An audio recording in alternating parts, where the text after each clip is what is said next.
কদরের বরকত থেকে যারা বঞ্চিত হলো ফাকাদ হরিম, তারা আসলেই বঞ্চিত। হি ইজ দ্য লুজার,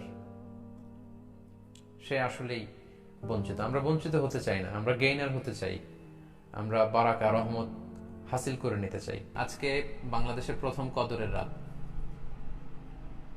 যদিও বাংলাদেশে 27 তারিখের রাতটাকে খুব বেশি গুরুত্বের সাথে পালন করে, কিন্তু আসলে রমজানের শেষ দশকের 5টি বেজর রাতের যে কোনো রাতে কিন্তু কদর হয়ে যেতে পারে।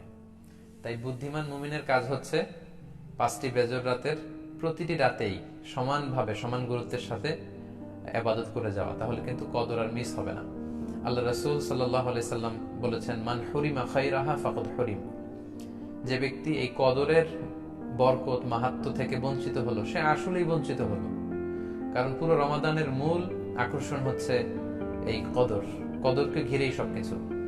সো এই কদরের বরকত থেকে যারা বঞ্চিত হলো ফাকাদ হরিম, তারা আসলেই বঞ্চিত। হি ইজ দ্য লুজার, সে আসলেই বঞ্চিত। আমরা বঞ্চিত হতে চাই না, আমরা গেইনার হতে চাই, আমরা বারাকা রহমত হাসিল করে নিতে চাই। আল্লাহ রাসূল সাল্লাল্লাহু আলাইহি ওয়াসাল্লাম ইরশাদ করেছেন, ফালতামিসু ফিল আশরিল আওয়াখির মিনাল বিতর, রমজানের শেষ 10 দিনের মানে শেষ দশকের বেজর রাতগুলোতে কদর তালাশ করো। তার মানে বাংলাদেশে আজকে থেকে শুরু হয়ে গিয়েছে। তার মানে 21-এর রাত, 23-এর রাত, 25-এর রাত, 27-এর রাত এবং 29-এর রাত, এই 5টি বেজর রাত, অড নাইটস গুলো, 5টি রাতের যে কোনো একটি রাতেই কিন্তু কদর হয়ে যেতে পারে। এবং কালামুল্লাহ মাজিদ আল্লাহ তাআলা সূরাতুল কদর নামে একটি সূরা নাযিল করেছেন, যেখানে আল্লাহ বলছেন, লাইলাতুল কদরি খায়রুম মিন আলফি শাহর, কদরের রাত 1000 মাসের চেয়ে সেরা। 1000 মাসে হয় 83 বছর 4 মাস। তার মানে আজ রাতে যদি আমরা ইবাদতের মধ্য দিয়ে এই রাত্রি কাটাতে পারি, তাহলে 83 বছর 4 মাস ইবাদত করলে যে পরিমাণে সওয়াব পাওয়া যাবে, আল্লাহ তাআলা ঠিক ওই পরিমাণে সওয়াব দিবেন, এটা আল্লাহ বলেননি। আল্লাহ বলেছেন খায়রুম মিন আলফি শাহর, তার চেয়েও বেশি পরিমাণ সওয়াব, ব্লেসিংস, মাহাত্ম্য আমরা অর্জন করতে পারবো। এবং সালামুন হিয়া হাত্তা মাতলাইল ফজর, ফজর পর্যন্ত, রাত থেকে মাগরিবের আজান থেকে শুরু করে ফজর পর্যন্ত পুরো সময়টাই কিন্তু কদরের বরকতময় রাত। এবং যখন কদরের রাত আসতো, আল্লাহ রাসূল সাল্লাল্লাহু আলাইহি ওয়াসাল্লাম ইবাদতে খুব বেশি নিমগ্ন হয়ে পড়তেন। সারা বছরের কখনো রাসূল সাল্লাল্লাহু আলাইহি ওয়াসাল্লাম সারা রাত জেগে ইবাদতের কোনো নজির পাওয়া যায় না, শুধু কদরের এই রাতগুলো ছাড়া বা রমজানের শেষ 10 দিনের এই সময়টুকুন ছাড়া।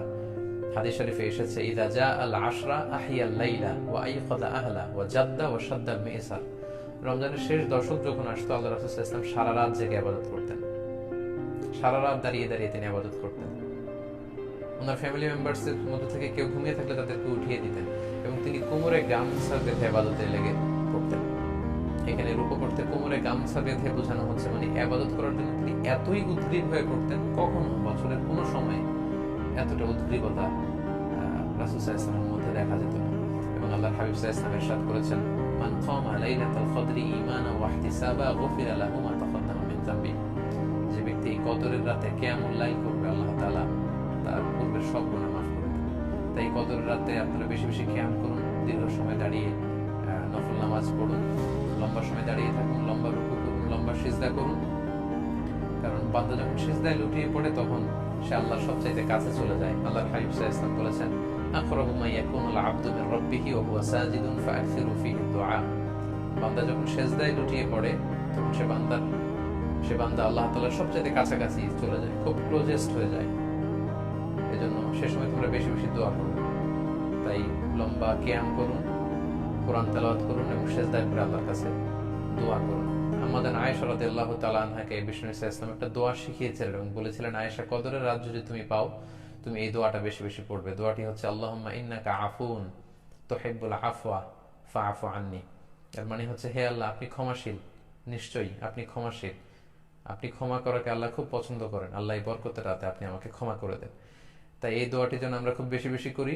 আল্লাহ রাসূল সাল্লাল্লাহু আলাইহি ওয়াসাল্লাম রমাদানের এই শেষ দশকে ইতিকাফ করতেন। প্রতি বছর তিনি ইতিকাফ করেছেন রমজানের শেষ 10 দিন, এবং যে বছর তিনি ইন্তেকাল করবেন সে বছর তিনি 20 দিন ইতিকাফ করেছিলেন। এবং আল্লাহ রাসূল সাল্লাল্লাহু আলাইহি ওয়াসাল্লামের ইন্তেকালের পরে আম্মা জান যারা বেঁচে ছিলেন, ওনারাও মসজিদে নববীতে ওনারা কিন্তু ইতিকাফ করেছেন। সম্মানিত সুধী, যেহেতু বাংলাদেশে আজকে প্রথম কদরের রাত, এজন্য কদরের বারাকা এবং মাহাত্ম্য নিয়ে আমি সামান্য কিছু রিমাইন্ডার আপনাদের সাথে শেয়ার করলাম। আপনারা ইবাদতের মধ্য দিয়ে, কোরআন তেলাওয়াতের মধ্য দিয়ে, কিয়ামুল লাইলের মধ্য দিয়ে, আল্লাহর সাথে সম্পর্ক বৃদ্ধির মধ্য দিয়ে এই রাতটি পালন করুন। গোটা বিশ্বে যেমনি করোনার কারণে গোটা বিশ্ব আজ পর্যদস্ত, সবাই একটা আতঙ্কের মধ্যে আছে। আসুন আমরা এই কদরের রাতগুলোতে কায়মনোবাক্যে আল্লাহর কাছে দোয়া করি, আল্লাহ তাআলা যেন এই বিপদ থেকে আমাদেরকে মুক্ত করেন।